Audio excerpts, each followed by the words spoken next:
Cool. Hi, everyone, and welcome back to Scoot Scoot Friday. I'm Chris, and I'm welcome with the very enthusiastic Elwar Paquette and Nadeem, our COO. Happy Friday, guys. How are you both feeling? Good. Good. Yeah. I was just telling Randy, who was backstage, I've been planning a trip to visit the repair centers in the US for a week now, but it's been really hectic to get there. Flight cancellations, flight delays, dealing with Amex to try to sort out the tickets. So, other than that, it's been really positive. I know it's one of those things. Either it goes fantastically or it goes terribly. It's never a consistent experience, is it? But so when are you? Do you know when you're flying out yet? Or it's still no? Yeah, maybe this weekend. Cool. That's great. And you, Elwar, how are you? Great. Yeah. No flight problems. No flight problems. Cool. Okay, guys. So this Friday, I think we have a range of questions and a few different topics we're going to go through. Hi, everyone. I can see all the comments are bumping already. This is great. I love it. It gets more and more popular every week, and it's a lot of questions about the Go, and the Pro, and the City. This is great. So yeah, I mean, a quick update, I guess, for you, those of you who have not seen. The Go has started getting some more media attention, which has been really good over the last week. So if you haven't checked it out, there's a CNET article, there's an electric scooter guide review on the Go, there's a freshly charged review on the Go, there's a juiced joyrides review on the Go, and there's a lot more coming from Wired and a lot of cool partners in the next week. But overall, like, the feedback is phenomenal. I'm really excited. Nadeem, I don't know if you guys watched the videos and what your thoughts are overall. What stood out? Was there any surprises? What are your overall thoughts and impressions so far? That's great. And we don't see a lot. When we sent the pros, it was we got a couple of feedback what we could improve and stuff, and all those changes were reflected in the Go as well. So now basically there's maybe one or two things that people would like to see different, but overall the consensus is the same, that it feels rock solid for such a small scooter, and it's very powerful. Sorry, someone said, love how Elwar pronounces Apollo Go as an Apple logo. Yes, I heard that comment before. Fuck up, yeah. A bit of a slip. Apollo Go. There we go. It's so similar, right? Yeah. But no, so far, yeah, it's great, and we already have at least a list of feedback for the factory to make it even better, as we always do. But I'm really pleased with all the reviewers' reactions so far. There's some reviewers that are a bit more critical usually, and even them, it's a glowing review. So it's super exciting. So, what about you, Nadeem? Yeah, I think people are appreciating some of the small changes that we've made with the latch, the band around the folding mechanism as well. And I think one of the best parts, I've watched all the review videos, I've read basically every single comment as well. It's great to see in the comments that a lot of people are saying, well, this checks all my boxes. And really, this is what this scooter is made for, is to check all the boxes. But in the ESG video, when Paul was talking about how to compare the scooter with something else, and he had his chart showing all of the metrics that they kind of use to compare scooters, and after filtering for dual motor, price range, I think it was, and weight, it was just one scooter left, and it was the Apollo Go. And so that's what the Apollo Go is. It is just an absolutely unique product, and it's really surprising that no one has done this. But I think it's because people just don't listen to customers as much as we do, and that's really where the Go kind of the reason it exists is because our customers have been asking for something like this for forever. So I'm excited to finally bring it to the market. Yeah, exactly. And on my side, again, similar to what you said, Nadeem, I think, again, the fact that all our scooters are smart now, that we have a dashboard that we can track how people are using their scooters, what speeds, what ranges, what distance, and what's the priority. I think this is really the gap in the market that we needed. And the customer validation so far is fantastic. So the two things I did want to just clarify, because I know a lot of questions had come up through the videos, were what's the difference between a Go and a City? That's a big one. The Go is really an entry-level dual motor. It's great for short commutes in the city. Overall, just getting from A to B. The City is really like your premium commuter. It's got much more comfortable suspension, 10-inch tires versus 9-inch tires, a 20% bigger battery, has a 20Ah versus a 15Ah, wider handlebars, a bit less portable. So again, if you are going in a garage and you prefer comforts overall and you need a bit more range, the City is your go-to. And the Go is more just for a bit more budget consumer, entry-level dual motor. But both are fantastic. And that was a lot of comments. The second comments, I think, on the Go, there was something else, but it'll come back to me afterwards. Yeah, overall super excited. So really nice to see all those reviews. Okay, so let's go through some of these questions. We got some questions on this before the link, so we'll go through the YouTube comments after here. So when designing a new scooter, how do you prioritize things like speed, range, tech, durability? Well, speed is always based. So we always say that when we design a new scooter, we start from the design and then we see what we can fit inside. But one thing we always know from the start is the voltage of the scooter, and the voltage is what determines the speed. 36 volts going to give you 45 kilometers per hour ish. A 48 volt 55, and then 52 volt 65. So that's how we determine the speed. For the durability, well, we just reincorporate the same component that we mentioned multiple times, like the folding mechanism on the Pro is the same as the Go and the Air in the City. So we reuse those parts, which makes an entry-level scooter like the Go rock solid like the Pro. And for the technology, well, we are trying to integrate all our like Mac controllers in it, which is like the summum of the technology we have.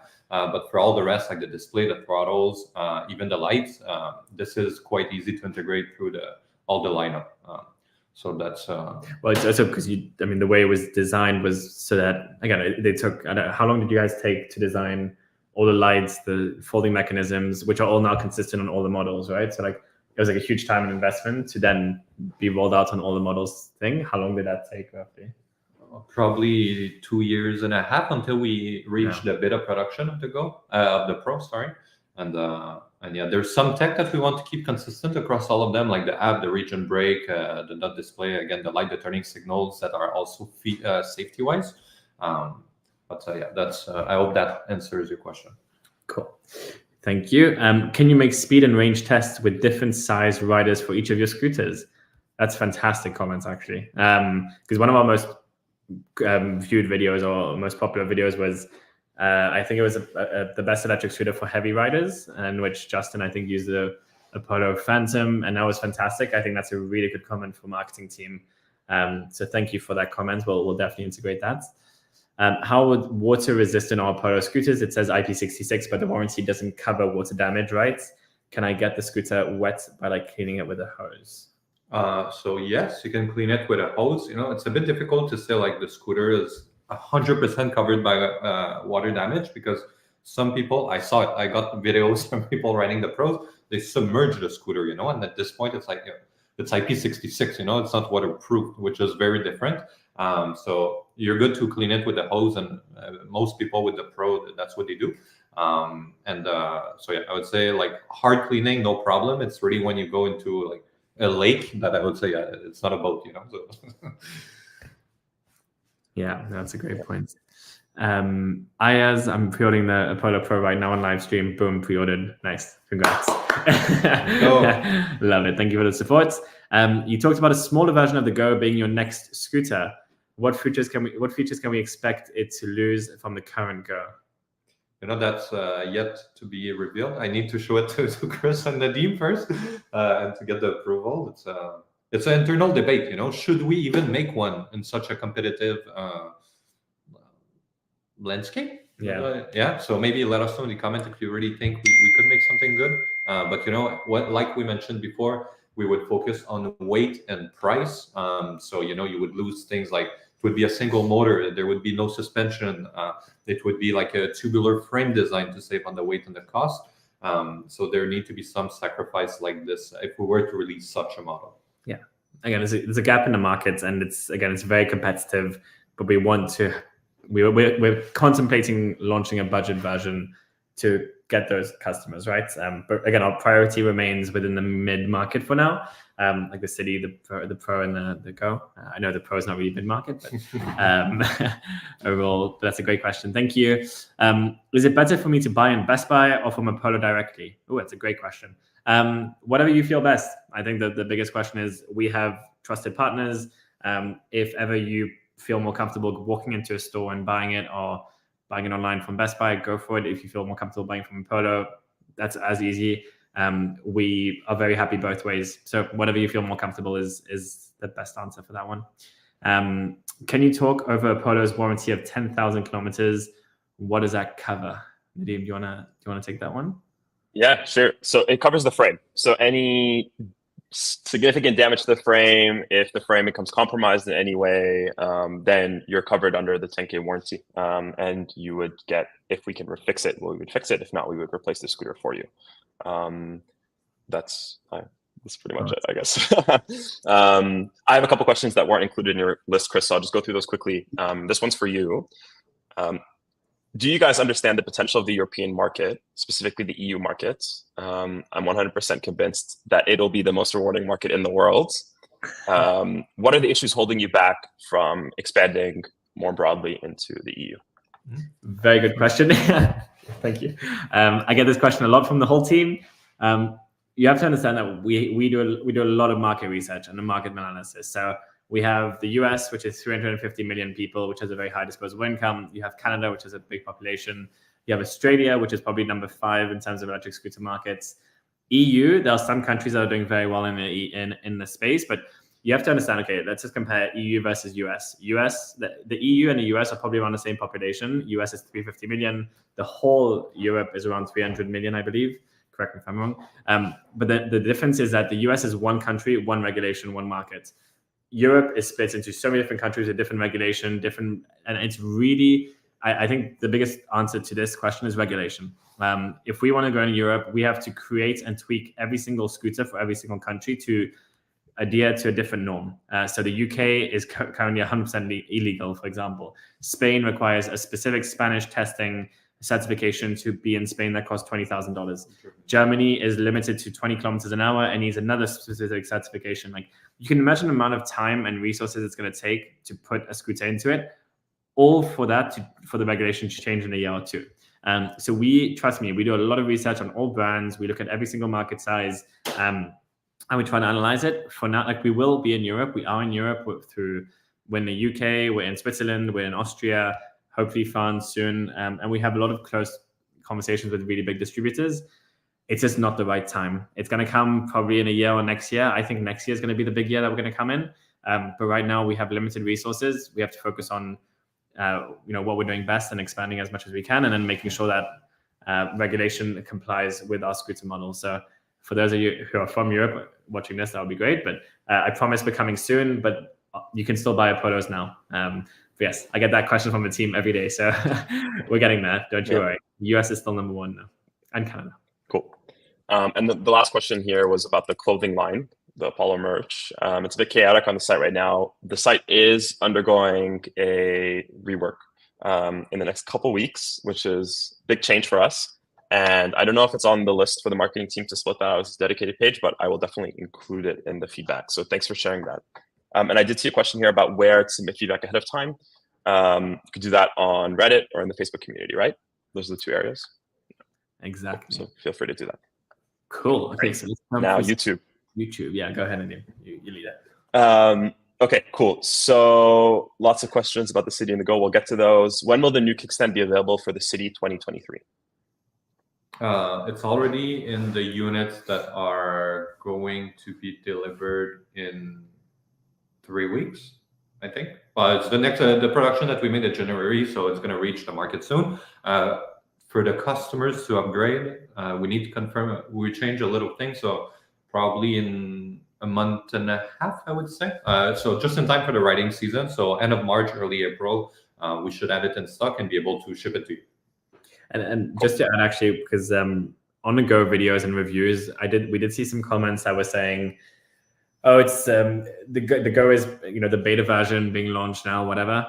That is not true. Just to give you context, we changed our whole process of how we launch our products ever since the Apollo Pro. The Pro was created. There was 7 different iterations that Eloi walked through with the team. It's all on YouTube. Then we had a beta version to test it out in the real world market. And then we launched the consumer models. We did something very similar to the Go. So the Go had a huge production. We had 3 iterations. It did a beta test for the last 4 months. It got approved, and now it's going to final consumer. So if you're buying an Apollo Go now, you're not part of a beta test. The scooter is ready, market ready. And yes, there will potentially be some small upgrades and changes as we go, because the reality is, like, we always listen to customer feedback, and there's always improvements that we can do. I know sometimes it annoys customers being like, oh, like, you guys are changing things. But I think the Go, safe to say, it's like 90% ready, 95%? It's 100% ready. That's why I'm ready. sure, but every production, we're changing things, and that's always going to happen. And if it's not a hardware thing, it's how we assemble the scooter, Loctite here and there, distort here and there. So it needs to happen, and this is why people now can get the Go, because we did that for the City, the Air, and the Pro, and learn from it. Yeah, and we try to make those changes compatible as much as we can, right? So even if you bought it earlier, when you're upgrading an assembly in the future, you're getting the latest tech always. And I think we're the only ones that do that. Okay, I got an email about Apollo amps from Riding. I guess the amps on via the app. Is that live? It's live. So right now, everybody that is recording their ride, we are saving it in the backend. As of last September, you're going to be able to see the amps in the app in about a month. It's in beta testing now. So please record your ride, accumulate the amps, and then you can use it on accessories or a new scooter. Cool. Are off-road tires for the Apollo Pro going to be available soon? Yeah, we have them. The team just needs to agree to order them. So I think the hybrid or off-road tires.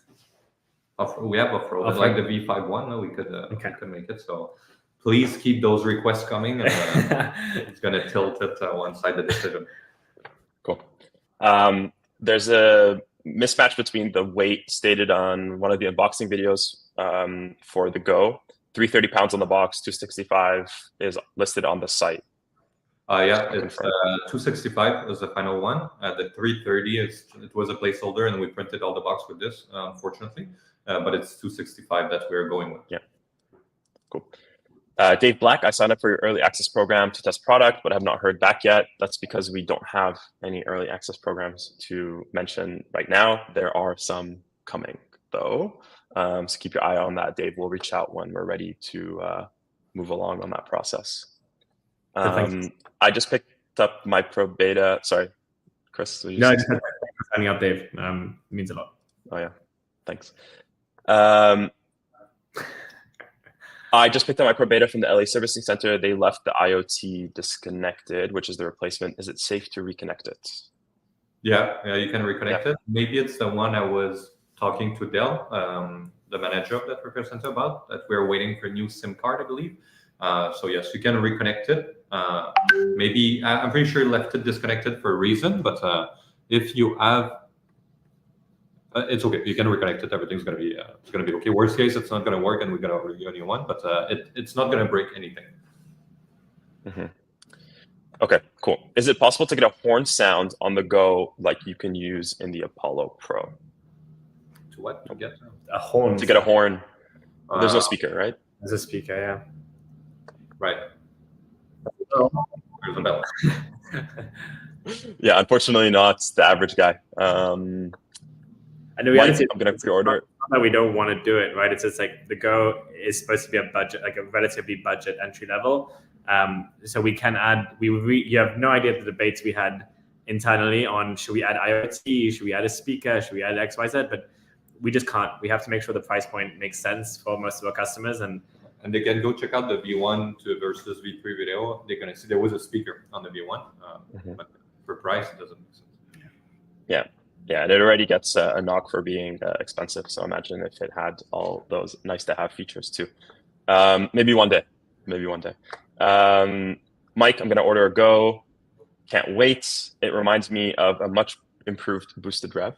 I think it will. That's a huge. I think it will be a cult favorite. Hopefully, like the boosted rev. Alec, when will we see updates on the lock and rear view mirrors? In updates, they're both done.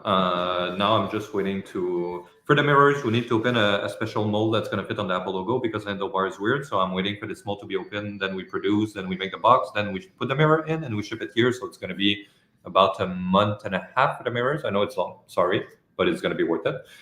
For the lock, everything was good to go. And we noticed there was a problem with the mold inside when we set a new pin combination, leading to the lock not working as we wanted it to work. So they are changing the mold now.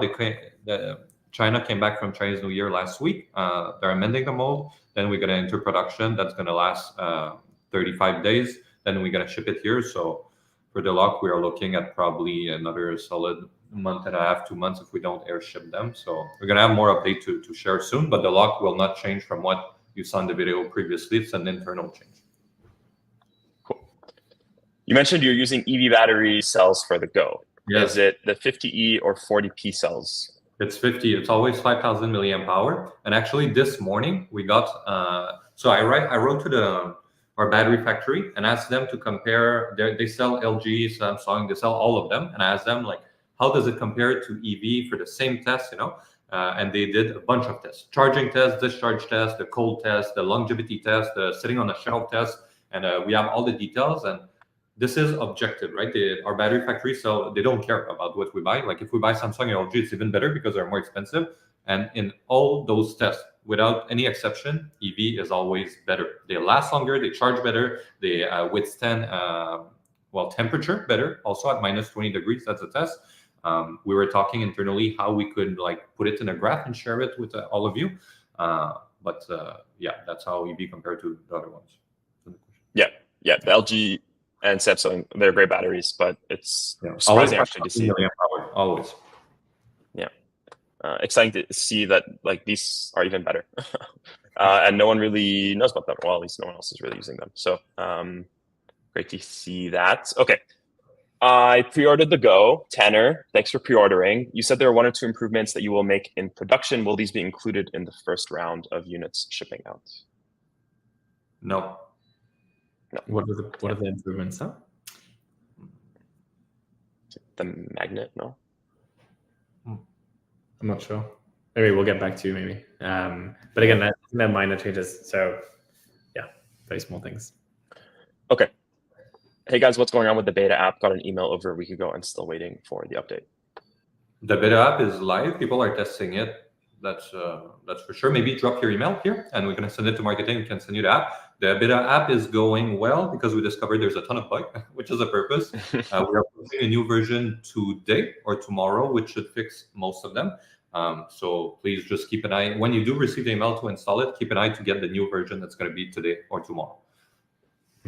Cool. Is there a relatively simple solution to get a 12-volt output from the Apollo Pro? This would be nice for accessories, such as heated motorcycle gloves, jackets, for early and late Canadian riding. Yeah, that's a good idea. You know, is there an easy solution? No, it's 6 volt. We do support 12 volt, but it's not stable, so I would not recommend it. The best thing you can do for all those accessories, because there's also like, okay, how many accessories are you going to plug, which is very important. I would say get an external battery pack, 12 volt. It's tiny nowadays, and put it like in a bag, or like a lot of people mount it on the stem as well, and then plug your accessory there, and it's going to support the USB-C, USB-A, all of them. Cool. Ayaz, love you guys. We love you too. Moonwaters, what do you guys think about the reason why New switched to half twist throttles? The real reason, or the assumption? I think Segway launched it and then New just followed, to be honest. But again, like most of the feedback that we have on our customers, they all prefer throttles, like the tradition and everything else. So again, when customers start saying we want twist throttles, sure. I haven't seen a lot of them. By example, I think it just looks cleaner. And when you don't have a regen brake like us, like a twist throttle is nice. And it's the same thing as a motorcycle, which a lot of people, everyone uses a motorcycle, right? You've never had them throttled. So that's one of the reasons. And also, New are very, because it's a KQI Air that use twist throttle now, I believe. and they are very sensitive about the weight of the scooter. And I think they're able to shave a bit of weight with this as well. Yeah. I personally think that they tested our throttle response and they're like, we can't beat this. So decided to switch it up. Kickstand availability for the C23, we answered that already. In a few weeks, it's already been implemented on the production line. We're just waiting for those units to arrive. On the Apollo Go, will I be able to program a mobile style horn sound to the memory button like you can do on the Apollo Pro? No, because it doesn't have a speaker, right? So I guess theoretically, if you were to attach an external speaker, I don't know, Alva, you would be better at answering that than me. Maybe, you know, it would be nice to be able to customize the button. Is it possible? Yes. Is it a priority? No. But I think it would be interesting to have an external speaker for this, so it can unlock all our models with speakers and have motor sound too, like Segway.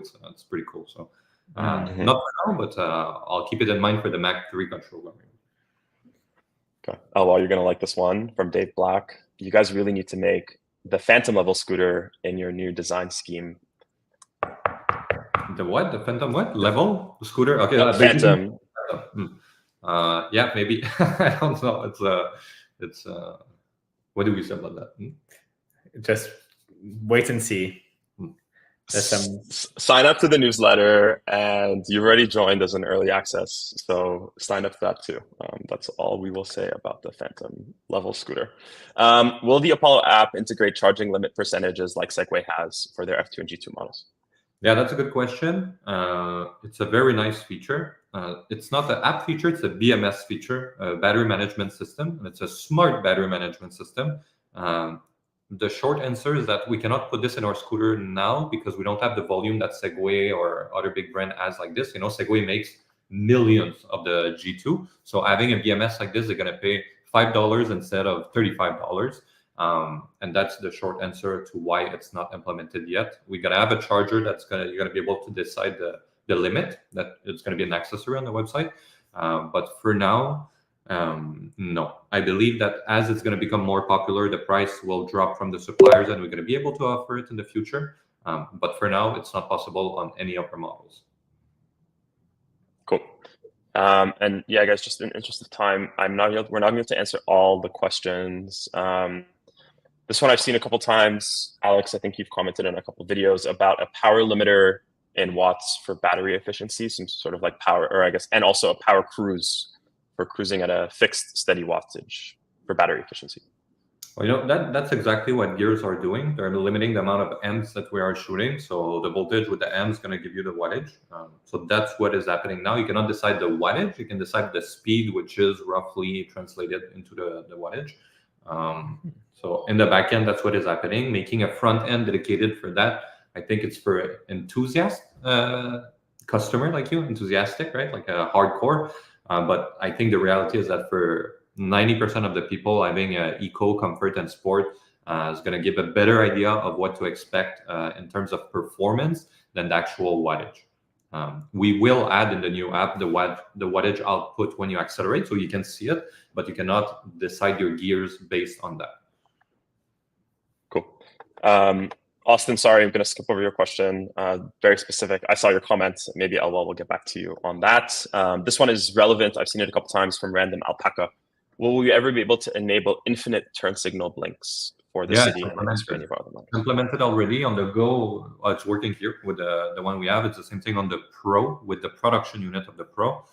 So it's in the beta app that we mentioned before, so people can test that. It's implemented on Android now, like people can try it on the beta app. On iOS, it's going to be in 2 weeks. And the plan is to roll out we need to update the display of the scooters to make this retro compatible. This is going to be available in May. And so in May, we should be able to update all the displays of our scooters to support this function. So even if you have a City 22, an old one, you're going to be able to do this later this summer. Cool.